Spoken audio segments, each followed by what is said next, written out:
Students, welcome back to the channel. आज हम कर रहे हैं क्लास 8 का चैप्टर 7 अंडरस्टैंडिंग शेप्स असाइनमेंट 7.3 का question number 5। ABCD is a parallelogram, what special name will you give it if the following additional facts are known.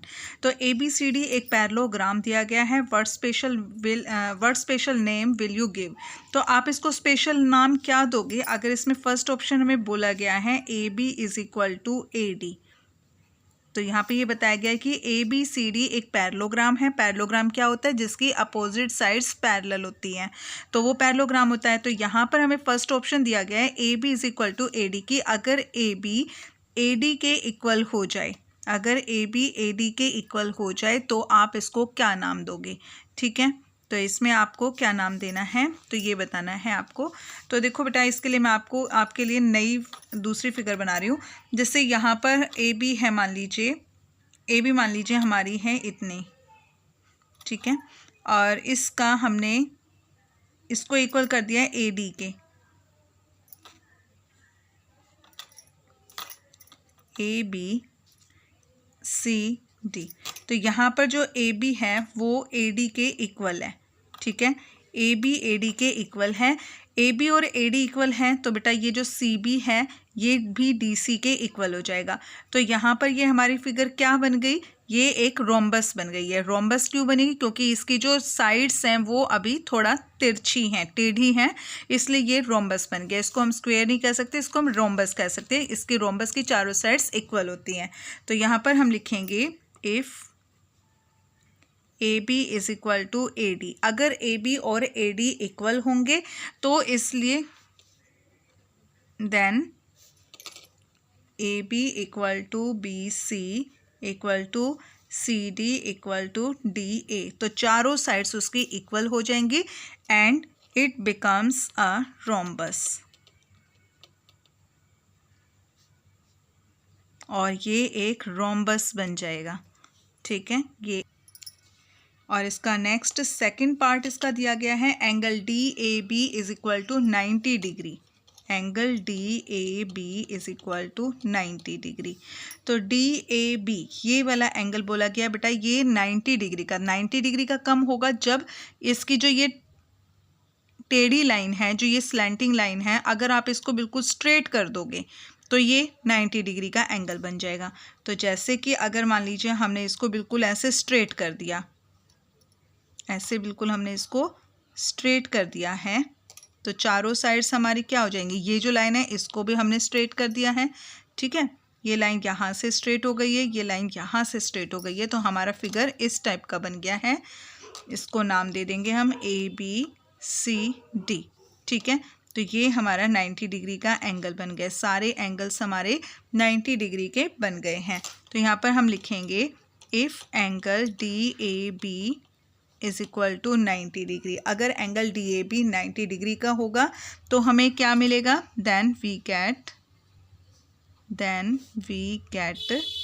Angle A is equal to angle B is equal to angle C, angle D is equal to 90 degree.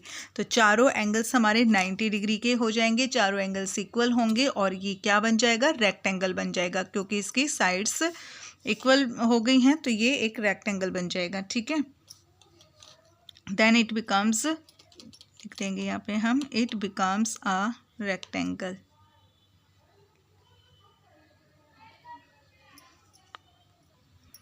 Third part में बोला गया है AB is equal to AD and angle DAB is equal to 90 degree. AB और AD equal हैं। ठीक है, AB और AD हमारा दोनों इक्वल हैं। AB और AD इक्वल हैं और एंगल DAB जो है वो 90 डिग्री का है। DAB is equal to 90 degree. ठीक है, ये 90 डिग्री का एंगल है। तो हमारे चारों एंगल्स 90 डिग्री के हो गए और हमारी AB और AD इक्वल है, तो आमने सामने की साइड्स भी इक्वल हो जाएंगी। तो ये हमारा बन जाएगा एक स्क्वायर। तो इसको हम स्क्वायर बोल देंगे। यहाँ लिखेंगे if AB is equal to AD and angle DAB is equal to 90 degree. अगर ये 90 डिग्री का है तो फिर क्या होगा? Then we get then we get सारी साइड्स इक्वल हो जाएंगी, A B equal to B C और B C equal to C A is equal to D A. ठीक है, B C equal to C D आ जाएगा, यहाँ पे सी डी आएगा एंड डी ए। तो चारों साइड से इक्वल होगी और इसके जो angle A is equal to angle B is equal to angle C and angle D, ये चारों एंगल्स इसके 90 डिग्री के होंगे और ये बन जाएगा हमारा square. It becomes a square. ठीक है, तो इस तरीके से हमने करना है इस क्वेश्चन को। नेक्स्ट हमारा क्वेश्चन नंबर 5। क्वेश्चन नंबर 6 है, in the adjoining figure ABCD is a rhombus. ABCD एक रोम्बस है। रोम्बस क्या होता है? जिसकी अपोजिट साइड्स पैरेलल होती हैं, चारों साइड्स इक्वल होती हैं और उसके जो डायगोनल्स होते हैं वो परपेंडिकुलर होते हैं। डायगोनल्स परपेंडिकुलर होते हैं, बाइसेक्ट करते हैं एक दूसरे को राइट एंगल पर। ठीक है, और उसके जो डायगोनल्स होते हैं वो अपोजिट वर्टेक्स को, अपोजिट एंगल के वर्टेक्स को भी बाइसेक्ट करते हैं। तो ये रोम्बस की प्रॉपर्टीज़ होती हैं। तो यहाँ पर एंगल, यहाँ पर जो ये दिया हुआ है ABCD, ये एक रोम्बस है। और find the measure of the following angles if angle ACB is equal to 30 degree. तो यहाँ पर हमें एंगल्स फाइंड करने हैं। ये 4 एंगल्स हमें दिए गए जो हमें फाइंड करने हैं और एंगल ACB हमें यहाँ पे दिया हुआ है 30 डिग्री। ठीक है, ये 30 डिग्री दिया हुआ है। तो फर्स्ट हमें क्या फाइंड करना है? Angle BOC। एंगल BOC ये वाला एंगल हमें फाइंड करना है। तो इसकी प्रॉपर्टी क्या होती है बेटा? रोम्बस है ये। तो रोम्बस की प्रॉपर्टी में क्या बताया था मैंने अभी आपको कि जो रोम्बस के जो डायगोनल्स होते हैं वो बाइसेक्ट करते हैं एट राइट एंगल्स। तो राइट एंगल्स पर ये बाइसेक्ट करते हैं। तो यहाँ पर ये कौन सा एंगल बनाएंगे? 90 डिग्री का एंगल बनाएंगे यहाँ पर।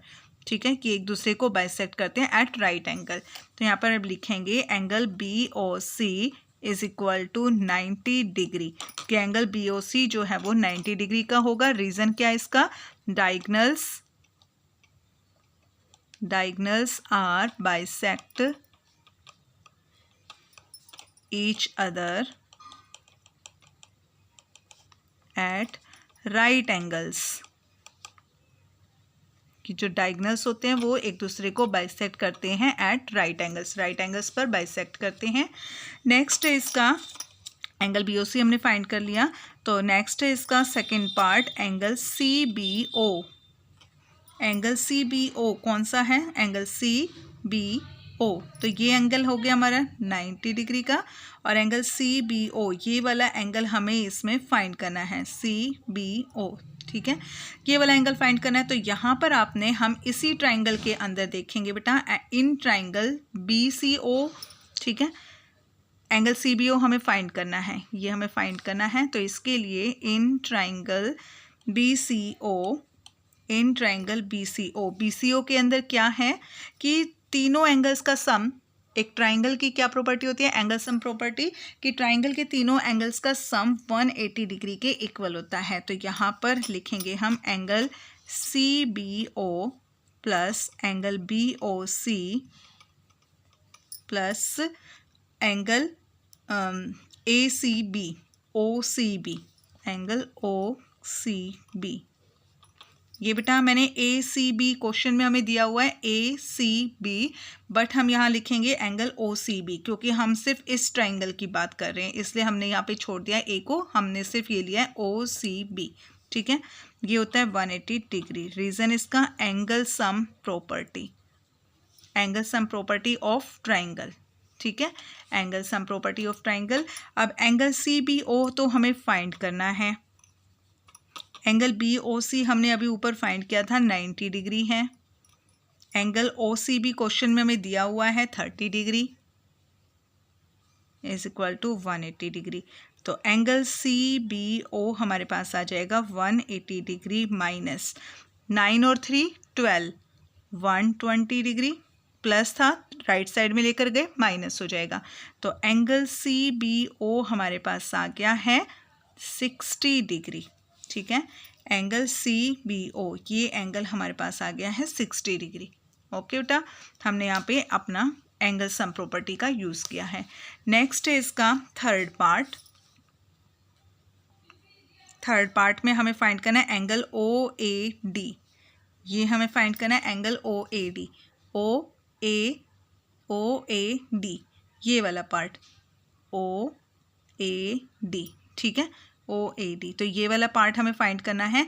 तो कैसे फाइंड करेंगे, यहाँ पर आप देखो बेटा, ये एक रोम्बस है। रोम्बस की जो अपोजिट साइड्स होती हैं वो पैरेलल होती हैं। रोम्बस की अपोजिट साइड्स पैरेलल होती हैं। ए बी पैरेलल है सी डी के एंड ए डी पैरेलल है बी सी के। तो इसलिए जब दो साइड्स पैरेलल होती हैं तो उनके जो अल्टरनेट इंटीरियर एंगल्स होते हैं वो इक्वल होते हैं, ठीक है। यहाँ पर हम लिखेंगे A D parallel to B C. अब मैं आपको दिखा रही हूँ इसको अलग करके।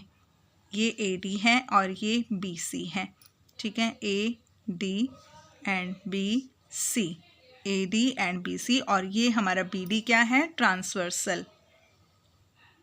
तो ये इस तरीके से बेटा एक जेड बन रहा है। तो जब जेड बनता है तो ये इसमें जो अल्टरनेट सॉरी मैंने आप ये गलत ले लिया, मैंने डायगोनल गलत ले लिया बेटा, सॉरी, मैं दोबारा से बना रही हूँ यहाँ पे A D and B C, A D and B C, ठीक है। डायगोनल हम ये वाला ले रहे हैं ना, इसलिए तो ये मैंने गलत ले लिया था, इधर से ये वाला आ जाएगा इधर। तो ये ए सी ट्रांसवर्सल है और यहाँ पर हमारा क्या बन रहा है, जेड बना है। यहाँ पर भी ये गलत नहीं था हमारा, बट हमने ट्रांसवर्सल गलत लिया क्योंकि हमें एंगल ये वाला फाइंड करना है बेटा, ठीक है, ये वाला एंगल फाइंड करना है इसलिए। तो ये भी चीज़ कोई गलत नहीं थी, बट क्वेश्चन के अकॉर्डिंग हमें ये लेना है अभी। तो ये वाला एंगल हमें यहाँ पे दिया हुआ है 30 डिग्री। और ये क्या बना रहे हैं यहाँ पर, दो पैरेलल लाइन के बीच में ये AC ट्रांसवर्सल है और यहाँ पर ये जेड बन रहा है। और इसका मतलब क्या होता है कि ये एंगल, ये वाला एंगल और ये वाला एंगल ऑल्टरनेट इंटीरियर एंगल्स होते हैं और ये इक्वल होते हैं। तो ये ध्यान रखना, जब दो लाइन पैरेलल होती हैं और एक लाइन उनके बीच में ट्रांसवर्सल होती है तो उनके ऑल्टरनेट इंटीरियर एंगल्स इक्वल होते हैं। तो यहाँ पर हम लिखेंगे A D parallel to B C and A C transversal, A C transversal, और ए सी जो है वो ट्रांसवर्सल है। सो इसलिए हमारा जो ये एंगल है, हमारा जो एंगल है ओ ए डी, जो हमें फाइंड करना है, angle O A D is equal to angle A C B, angle A C B, दोनों आपस में इक्वल होंगे। अगर एंगल ओ ए डी कितना हो जाएगा, 30 डिग्री, और एंगल ए सी बी कितना था, 30 डिग्री। रीज़न क्या है इसका, वही कि जो ऑल्टरनेट इंटीरियर एंगल्स होते हैं वो इक्वल होते हैं। रीज़न हमारा A D parallel to B C and A C transversal है, इसलिए alternate interior angles equal, alternate interior angles are equal. Reason आपने ज़रूर देना, अगर रीज़न नहीं दोगे तो आपके मार्क्स कटेंगे, ठीक है।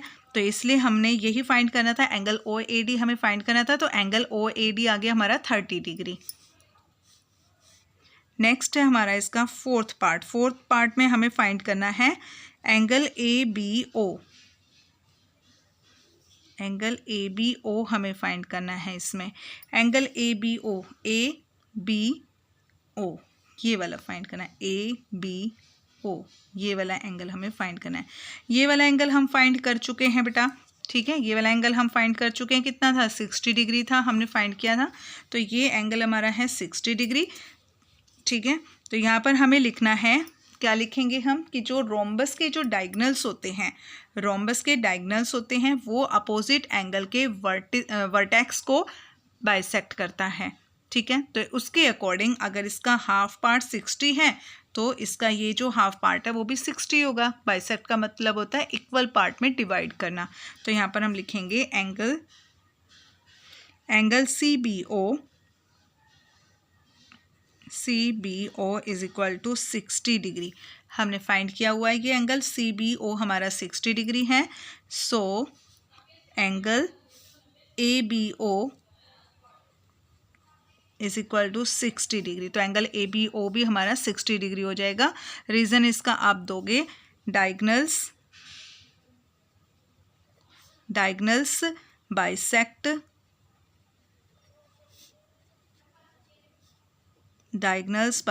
Opposite angle of vertices. Diagonals bisect opposite angle of vertices की जो डायगोनल्स होते हैं वो अपोजिट एंगल के वर्टिसेस को अपोजिट एंगल्स के वर्टिसेस को बाइसेक्ट करते हैं, इक्वल पार्ट में डिवाइड करते हैं। ठीक है, तो इसलिए हमने इस तरीके से अपने सारे ऑप्शन जो हमें क्वेश्चन बताए गए थे वो सारे हमने यहाँ पे कंप्लीट कर लिए हैं। नेक्स्ट क्वेश्चन के लिए मिलेंगे हम अपनी नेक्स्ट वीडियो में। तब तक के लिए bye and please subscribe the channel.